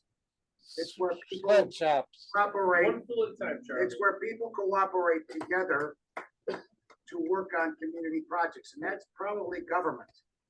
Now, the thing is that when you have good governance, you have an awareness of a higher power, and you have a certain moral code that comes in that keeps people honest and in integrity. That's when you'll see globalization and this free trade regime flower. If you go to your baser instincts and you start being in it only in and of yourself without fellow regard for your fellow man, that's when you'll see the evil start coming. And again, it's all involved in our own individual choices. What we do in our own lives. Are we upstanding moral characters that will treat people well? So that means if you're a chief executive officer of a corporation, you'll have some humanity behind you. You see, it's important that we don't think that the initial essence of mankind is in the material goods that he accumulates or the economic upturns of various countries. As soon as we start forgetting the moral character of what Jesus has preached, and as soon as we start forgetting the moral character of what we know to be true and what's right, we will start becoming that very thing that we do not like. You see, I like to think about it like this. Technology is nothing but a tool that can be used for good or evil. And it's how we choose to use it that we need to see with it. Now, I know Jan does not like the nuclear power, the nuclear weapons, or radiation, but I also see too that with the development of certain nuclear technology like thorium-based molten salt reactors, it can and will lead to a prosperous future because we will have a source of unlimited power that does need to be regulated and it needs to be used well. But that's just one solution amongst many. That same power can also be used to make weapons, and it can also be used to basically end the world within 30 minutes. And it's something we got to consider. Do we, as a species, want to go down? No, I think we want to think up. We want to think up a little bit more better than ourselves. Get more in character with our better selves. And that, my friend, can only be achieved, I think, through the teachings of Jesus Christ and Him crucified. Thank you very much.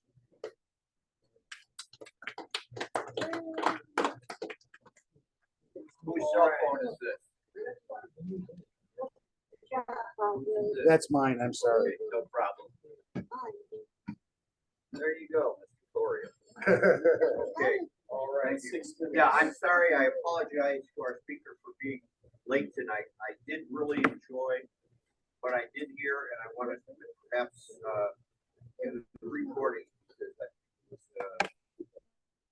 was interesting and worthwhile talk. Nonetheless, even though I didn't hear it, that won't stop me from making comments. I have a couple right off the bat, a couple quick ones. The guy who shot the banker, the insurance man today, I've forgotten the name. Guys, one fool at a time, please. Yeah, they'll catch him pretty quick. He was pretty clever in getting away as much as he did. They'll catch him, but I think they're gonna have a heck of a hard time convicting him. Okay, he's a health insurance executive. How many people do you know that are not pissed at a health insurance company? I can't think of 12 people that I know that are not pissed at a health insurance company. You'll have a very hard time convicting this man when he finally goes to trial. Second observation regarding tariffs. everybody should understand the reason Trump wants tariffs has relatively little to do with punishing other countries because it doesn't do that very well. What he wants to do is convert the tax burden of our country from middle class to from upper class, more of it down to middle class. Because a tariff is like a sales tax. A sales tax is regressive, which means that lower income people pay more as a percentage of their income, upper income pay less. So tariffs will reduce the tax burden of upper income people and increase the burden of lower income people. He's talked about even getting rid of our income tax system, which is one thing we have to make some attempt to level things out a little bit. As far as global leadership, our position in the world, I believe we should seek global leadership. We should shoulder that burden to the extent that we can, but we should share it. We should share it because it's the right thing to do, and we should share it because we can't do it all by ourselves. But that's going to take a lot of skill and good leadership. I'm not sure Trump is the guy for that, but then that's a whole other discussion. Several other points here. Strong military. People seem to be against war here, which is fine. I'm not in favor of war. Peace is better. But one of the ways you keep peace is with a strong military. And our military has gotten weaker. I think we should emphasize making it stronger. I do not believe that the primary purpose of spending the billions of dollars that we did is to make certain people rich. That happened, but that was not the purpose. The purpose was during the Cold War, we had at least one very strong rival that made very clear statements that they wanted to take over the world and put their system, communist system, over the whole world. We did not want that. They were building weapons. We had to build similar weapons. And we came up with something that's very dangerous, but nonetheless, so far it's worked, mutually assured destruction. Now, the thing that we haven't been good at is winning small wars. And whether we should work on that or not, that's a whole different question. I do believe in a national service plan. Every youth, about when they graduate from high school or shortly thereafter, put in a year or two of national service. Not necessarily military. It can be some form of public service, such as CETA or some of the educational programs they have and things like that. But it would give plenty of people to the military that need it. Plus, it would give a lot of people for National Guard activities like flood control and so on and so forth. It's not a zero-sum game. I have to say this. I have not been, I've been a little anti-democratic for a long time. Every year I see more and more evidence that democracy is a problem. It doesn't work very well. On the other hand, don't know what would be better. Things like ranked choice voting and term limits and things like this would be better. We should definitely not have only two parties to control everything, because this guarantees negative campaigning when it comes around. We do need some changes. I have some specific thoughts on this, and I'm trying to put together a talk for sometime in the near future on that. One more comment. Somebody mentioned electrification. We have to realize there's a couple problems with electrification of vehicles. Okay, we say, well, this reduces pollution. Well, it reduces pollution where the vehicles are, but it doesn't reduce pollution overall. Okay, that electricity is being produced somewhere else, and it is polluting somewhere else, and that may be a better system overall. But the people who have the electricity generating plants may or may not be benefiting as much as the people in the city. We also have to realize that there is a higher cost to this. I've been asking and trying to get an answer on the cost per mile to run an electric car as opposed to a gasoline car. Nobody's been able to come up with anything. Somebody said, well, they thought it was about the same. What I'm hearing now is that certainly in the railroad industry, the president of Metro, I believe, gave a talk, and we asked him some questions after, and he said they're all electric lines cost about a third. Excuse me? 30 seconds. Oh, okay, I can finish. Costs about a third more to run an electric train line than to run diesel train line. And that's gonna eventually, similar numbers are gonna work over the cars. So you're gonna cost more per mile. No. To go to electric. Okay, thank you very No. much. Enjoy. All right, we got this gentleman here. We got Dan, and anybody else want to hop in line? Perhaps online. Yeah, And it looks like Zach Kopsick yeah. after Dan. Okay, go ahead, sir. So I agree 100% with Robert. That we cannot be normal just because of our geography, and because of that, we have an obligation and responsibility to be a world leader. People say things like "make America normal" and "make America great." They're just platitudes. They don't really mean anything. It's like we have a mass delusion. Trump was already in power. He didn't build a wall. Did not, gas was not that cheap even then. And when it was super cheap, it was because of the pandemic. Nope, it's like nobody remembers the pandemic.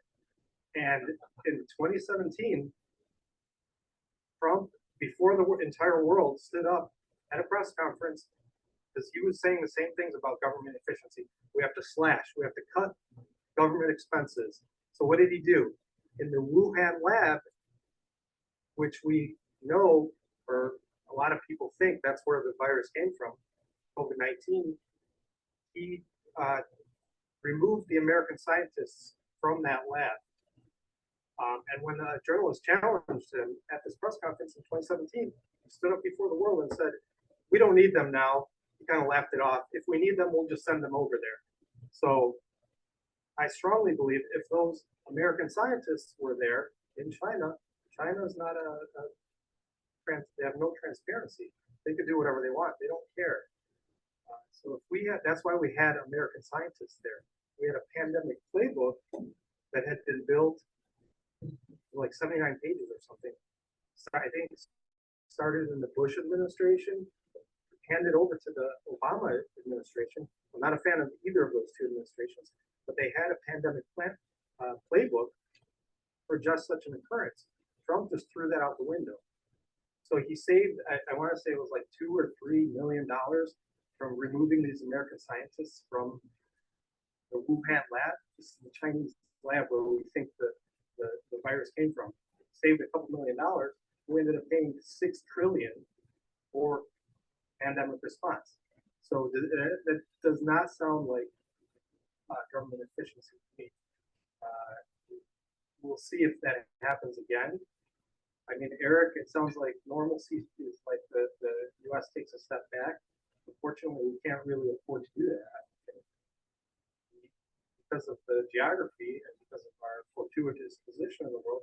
We have to take a leadership role. That's why people come here.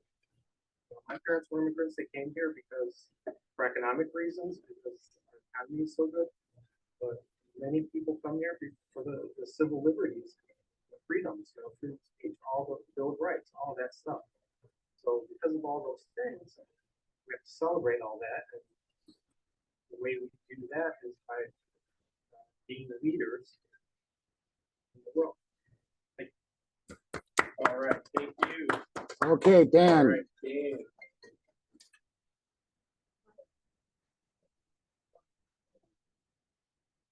Okay.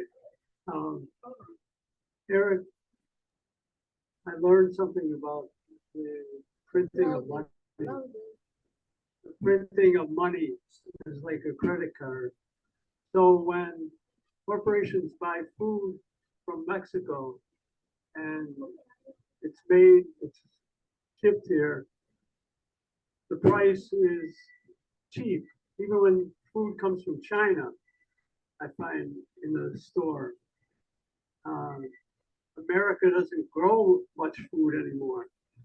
All we're growing is soybeans and corn, and we're selling it to China for billions of dollars. But where's the food? That's all I got to say. Thank you. All right. I guess, Charlie, or Joe, excuse me, Charlie. Joe, you got anything to say? Yeah, so I joined in just after the presentation ended, so sorry if I missed most of that, but thanks for delivering it. I just wanted to comment on a few things I heard mentioned since the presentation ended. To Tim, and on the topic of nuclear weapons, Tim, you were pitching nuclear or thorium as a potential not only energy source but as a way to fuel the military. I just wanted to mention the possibility that like not being able to fuel a military, not being able to fuel weapons could be a potential selling point for an energy source. I don't know if it would be possible to design or discover an energy source that can't be used to fund weapons or a military, but I think that would be good for peace worldwide. If you watch the movie, it's either The Great Dictator or A King in New York by Charlie Chaplin. I think it's A King in New York where this king is deposed because he wanted nuclear weapons for his people. He wanted nuclear power for his people, but like some people in his administration or some other world powers or something thought that he was trying to pursue nuclear weapons. So I think that's why America has targeted some Middle Eastern countries because we've tried to frame them as, oh, they're trying to pursue nuclear weapons when they're actually just trying to pursue nuclear energy. It's still yet to be known whether Iran really has nuclear weapons. There's medical uses for nuclear energy. That's one thing about it. So to get away from that, since I'm not an expert on that topic, again, I would love to have Tim and Janice debate the nuclear issue someday here. A comment to Professor Norman. I'm worried about the draft would violate the 13th Amendment, freedom from involuntary servitude. I think it would increase suicide among the youth. I think it would increase people setting themselves on fire in front of embassies. Like we saw, I think it was 3 or 4 people set themselves on fire in the last year, not just one. And I think it would cause fragging in the military. So I'm not in favor of a draft. I think we should do what Rand Paul proposed, which is have a Muhammad Ali Act to ban the draft forever for all genders. And there's a thing called alter globalization.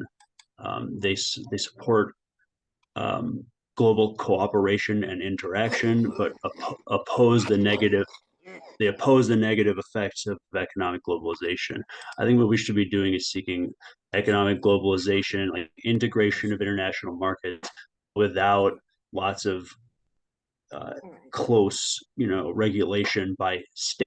We should have less monopolistic states. We should have decentralized states. We should have local governments regulating their markets and not have as Gary Johnson said, libertarian, he said, free trade doesn't require treaties. So I'm pro trade, I'm pro free trade, but anti NAFTA. I'm against tariffs. Yeah. Thanks for listening. Okay, Charlie, you're next. All right, first of all, I'd like to thank Eric Moe for a very nice presentation. And please come again, sir, when you got another one in you. We'll see if your predictions were correct. I will be precise and cover 7 points. Number 1, regarding tariffs and economic policy, Trump will do whatever the multinational corporations tell or instruct him to do. Very simply, economic policy, he will implement whatever they tell him to do. He who pays the piper names the tune. Number 2, the United States government, and I assure you, having worked in the press department of agency and agencies of the government, the U.S. government does not control the media. I hear this all the time. There is no evidence whatsoever I ever encountered that a federal employee could contact or instruct any type of media producer or executive out there, editor. It just does not exist. You know, even we put out press releases, we never granted interviews. Now there were networks.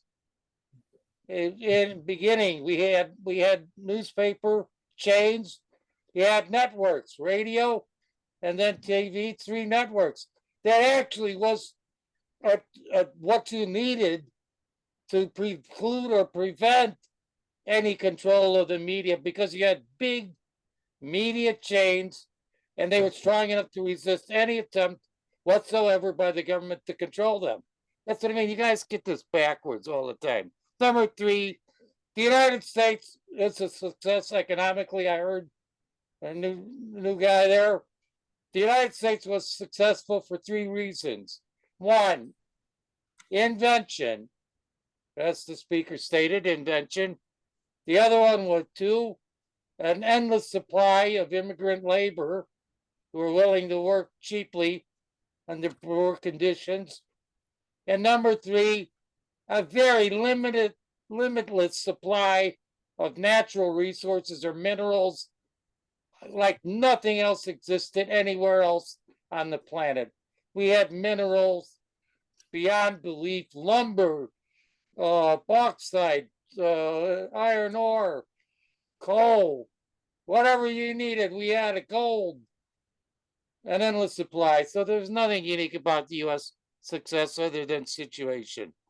Number four, the gold standard was replaced. The real standard today is the U.S. economy itself.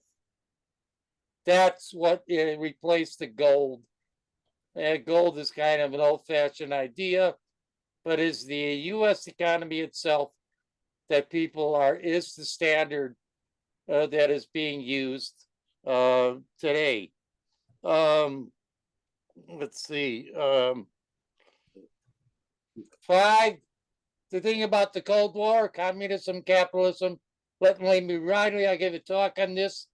It was the communists who defeated fascism in World War II, and an argument could be made that the communists in the Pacific Theater were largely responsible for the victory there. So regarding who's going to prevail, I got my money on the commies. Let's see, six. I don't know what that is. Okay, number seven. The real threat to the United States is Donald Trump. I'm looking at January 4th, maybe to have a program on what are your predictions for 2025 and beyond. So you can start working on them now. Maybe what is your prediction for 2025 and beyond? So you got some time to work on that. And last of all, thorium and nuclear technology is the only technology that mankind has ever come across to equal the danger of a hurricane. Now, it will kill millions of people and render the environment useless for millions of years. There's nothing more dangerous than a nuclear reactor out of control. And why anybody in their right mind would advocate building one of these, I cannot conceive. That's because you're misinformed. I don't understand why you would devise a device to end mankind. That's nonsensical. Don't do that. Anyhow, and I just want to say one more thing here. George, you keep bemoaning that listen, that's what my point was. You're worried about the immigrants when it's Trump you gotta be worried about. It's not the immigrants that pose a threat to this nation. They're not gonna bother anybody. They're just gonna take low-life jobs, work pretty hard, make a few dollars, that's it. Because that's a threat. The threat is the guy at top that you voted for. Anyhow, thank you, Eric. Charlie, I your time's enjoyed it. up. I'm Your time's done. up. All right. You got anybody else want to go? Yeah, what more needs to be said? All right. Go ahead, sir. All right, I love going after Charlie because then I get to rebut some of his stuff. I'm going to just try to make a few comments on what some of the other people have said. there was one gentleman who was talking about, tariffs, that Trump's idea about the tariffs is that he wants to shift the burden from like the upper classes to like the middle and lower classes. I'm not the biggest fan of tariffs, but like, I don't know that that's what's going on, and to just presume, oh yeah, I know what's going on in Trump's head, like, is there any evidence that he said that? Is there any evidence in writing that that's what he wants to do? Oh yeah, I want to shift it down to the middle and lower classes. Obviously, that would be a non-starter, so he would never have said it. So the only way that you can think that he did, that he does have that mindset, is that you're reading his mind. Mind reading is notoriously unreliable, so I think we can just toss that out, that, oh, this is what he secretly wants to do, even though he won't say it or tell us, right? The income tax, that you believe it is sort of like it helps level things out. I think the income tax is a human rights violation, quite frankly. I don't think that it was like an oversight by the founders that they didn't put the income tax in the Constitution as a specifically delineated power of the federal government. That wasn't an oversight. That was, they were opposed to direct taxation, and income taxes, to my mind, a human rights violation. We should get rid of it. As far as the tariffs, I think it's more likely with Trump that it's about leverage to get other things he wants, right? So what is he telling, the president, what's her name, Claudia Sheinbaum in Mexico, or Kevin Trudeau up in Canada? What is he telling them? We're gonna slap you with tariffs if you don't help us with the war. So I think there's both economic and like non-economic things that he's trying to use tariffs as leverage for. The idea of mandatory national service, absolutely not. My body, my choice. You don't get to tell me that I have to spend 1 or 2 years in national service. I am open, however, if we radically rethought the franchise. Like, you don't get to vote unless you do 2 years of service. Or maybe, citizenship. You don't get to become a citizen, a full citizen with voting rights, if you don't submit to national service. Otherwise, I don't think it should be mandatory no matter what. Mandatory no matter what, not starter. You want to make it a qualification for citizenship and voting? I'm open to that. That actually sounds good to me. Negative campaigning, I'm not going to be the judge of whether negative campaigning is good or bad. Then somebody else mentioned how he didn't build the wall. Trump didn't build the wall, and the pessimism around that. Regardless of whether the wall is good or bad, there was a lot of things that Trump probably wanted to do that he couldn't do because he had to deal with, 2 and 3 years of Russia collusion hoaxes, where they were breathing down his neck for basically his entire term and stymieing him from what he wanted to do. He wanted to shift money around, I think, within the Pentagon budget, which would have totally been, wherever the account or the budget line would have totally been within his power. But, courts are going to say, no, you can't, even though they don't have the authority to say, no, you can't. So the things he wanted to do, he was not able to do because he was unjustly stymied for that. As far as like having scientists in China and, we maybe saved $2 million and then we had a $6 trillion pandemic response. I don't think that we were a penny wise to be a pound foolish on that. I think there's no evidence, as far as I've heard, that any of the, for example, lockdown states did a lot better with health outcomes than non-lockdown states did, or the lockdown countries versus the non-lockdown countries. If I'm not mistaken, Sweden was a rather non-lockdown country, and they didn't do any worse than any of the other countries. I think the pandemic response, to the extent that we spent $6 trillion on it, was mostly a self-inflicted wound of government overreach and, quite frankly, tyranny. Let's see. Trump will do whatever the multinational corporations want. I think this is Charlie talking about this. Again, this is mind reading.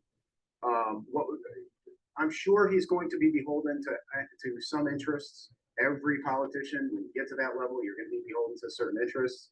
I don't know that he will do whatever the multinational corporations want. In fact, I'm thinking that many of the multinational corporations really don't like him because, for example, you throw RFK in there as Department of HHS, there's going to be some big pharma corporations that are going to have a problem with that. There's going to be some big food corporations that are going to have a problem with that. Like, I don't see that, oh, he's just gonna do whatever the multinationals do. RFK is a direct rebuttal to that idea. Government doesn't control the media. That is bullshit. I'll just say that straight up. That's garbage. If you haven't heard of the Twitter files, where the government was leaning on social media companies, if you don't know how the CIA, Project Mockingbird, if you don't know any of these things, then yeah, maybe I can see you in your total blinding ignorance, thinking that the government doesn't control the media. You know, I mean, if the only measure is there isn't some, you know, specific guy with a title, government controller of media, telling the media what to do, okay, fine, but it doesn't take that shape. It takes the shape of all kinds of subtle pushes and nudges behind the scenes. And finally, nuclear reactors, nuclear power and out of control or whatever. The Generation 4 nuclear reactors don't do that. Everybody could die of a heart attack. The tidal wave could knock out the backup generators, and the reactors would just shut down. They wouldn't melt down. The Generation 4 are meltdown proof. That's how they work. Oh, yeah. And Well, and one other thing, they use spent fuel from prior generations of nuclear reactors as fuel. So you will actually be cleaning up the environment by putting generation. oh, how wonderful. Okay, So, now it's time for the final rebuttal, where Eric, he can make a, few he can remarks. give a final rebuttal up to 6 minutes. The hottest point right now is from my friends, Robert and Alex, about the geographical determinism for nations' destiny. And we talked about that when the sailboat crossed the Atlantic Ocean in 2 months. And we still talk about it when it was four weeks in the steamboat. We still talk about Lindbergh flew the plane over the Atlantic Ocean in 1 day. We're still talking about it when we have intercontinental ballistic missile. We reach the other side in 10 minutes. We still talk about it when we have satellite, which outdated SR-71 in the intelligence gathering, surveillance plane. We're still talking about it when Trump established the Space Force, and the last term is in office. We're still talking about it, the Atlantic Ocean and the Pacific Ocean becoming such an insulator for U.S. Security, therefore affects its destiny.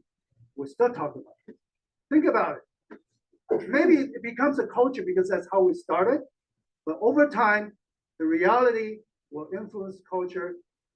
Any intelligent leader or decision maker will modify the way they think about this. That's all I sort of talk about.